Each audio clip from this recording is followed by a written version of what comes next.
এর উত্তর হলো যে আমি মানব কুলে জন্মগ্রহণ করেছি এবং মানুষ হিসাবেই আমি এই পৃথিবী থেকে বিদায় নিতে চাই। আমি মাঝপথে অমানুষ হতে চাই না, আমি জালিম হতে চাই না, আমি অত্যাচারী হতে চাই না, আমি কারাপ্ট হতে চাই না, আমি অমানুষ হতে চাই না। সুতরাং আমি যদি মানুষ হতে চাই তাহলে আমার সামনে একটি আদর্শ হলেন কাজী নজরুল ইসলাম। নজরুলের গান বাজনা নিয়ে একটা ইউনিভার্সিটি, এটা তো আসলে না, আমাকে মিনিস্ট্রি সাপোর্ট দিতে চান, তো এটা আমি পারবো না। আমরা এই এই এই নেগেটিভ কথাটাই আমরা আসলে ইনফ্যাক্ট আমাদের মনোবল আরো বাড়ায় দিল। পরে আমরা গেলাম প্রাইম মিনিস্টারের সাথে অ্যাপয়েন্টমেন্ট নিয়ে, ওনার সাথে কথা বললাম, ওনাকে বললাম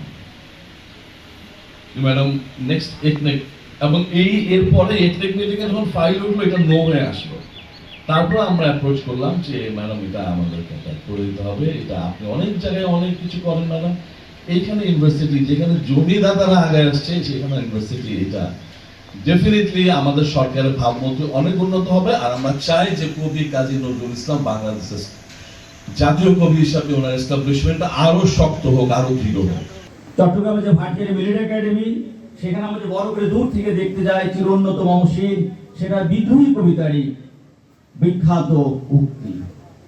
আমরা এই সব দিবসের উদ্দেশ্য আমি মনে করি বাংলাদেশের সব অনেকগুলো বিশ্ববিদ্যালয়ে বিভিন্ন জায়গায় জাতীয়ভাবে এই নজরুল দিবস, নজরুল জয়ন্তী উদযাপিত হচ্ছে।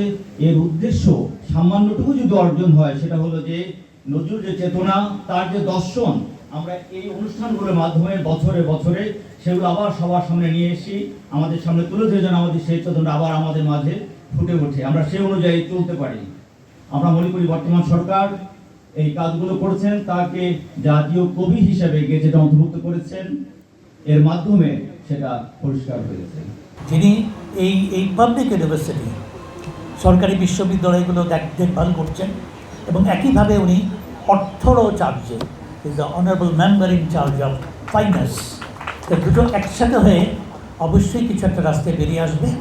আমরা এটাকে যতটা পারি সুন্দর অবস্থা নিয়ে আসবো। এবং চমৎকার একটা কথা ডক্টর মাহবুর রহমান লিটন বলেছেন যে এটা ইন্টারন্যাশনাল ডাইমেনশনে আনতে হবে। সেই ইন্টারন্যাশনাল ডাইমেনশনে আসুক, আমাদের যদি কোনো কিছু কন্ট্রিবিউশন থাকে অবশ্যই আমরা কন্ট্রিবিউশন নিয়ে এগিয়ে আসবো। আরেকটা জিনিস, বটতলার কথা যেটা বলা হলো, যেখানে তৎকালীন মাননীয় প্রধানমন্ত্রী ভিত্তিপ্রস্তর স্থাপন করেছেন, এটাকে বাদ রেখে এটা একটা ব্যথার জায়গা। তাই আমি জানি না কী অবস্থায় ডক্টর লিটন ডেফিনেটলি একটা অবস্থা আসবেন আফটার দ্য ইলেকশন ইনশাল্লাহ, এবং সেখানে উনি দেখবেন ওনার একটা বিশাল দায়িত্ব যে এই যে একটা সবচেয়ে গর্বের জায়গা দেশের জন্য, ত্রিশালের জন্য, এখানে উনি দেখভাল করবেন। মাত্র আমি ত্রিশালবাসীর কাছে অত্যন্ত কৃতজ্ঞ, তাদেরকে ধন্যবাদ জানাবো বিশেষভাবে। জাতীয় কবি কাজী নজরুল ইসলাম তরুণ বয়সে, 14 বছর বয়সে, শুধু 1 বছরের জন্য এই অঞ্চলে এসেছিলেন দারোগা বাবুর হাত ধরে। এই 1 বছরের যে স্মৃতি, কতটা এই ত্রিশালবাসীর উদার হলে, কতটুকু পজিটিভ মাইন্ড ধারণ করলে এই 1 বছরের স্মৃতিটাকে তারা একটা বিশ্ববিদ্যালয়ের মধ্যে দিয়ে ধরে রাখার চেষ্টা করেছে, এবং সেখানে আমাদের সহযোগিতা সবসময় থাকবে। আমি জানি এখানে যারা বসে আছেন তারা গভীর মনোযোগের সাথে সবার কথা শুনছিলেন, খুব চমৎকার বক্তব্য। আমি বললাম আমার তো সেই লিটারেরি টান নেই যে আমি সুন্দরভাবে লিটারেলি চর্চা করে আপনাদের কিছু বলবো। However Nazrul is deep in our heart.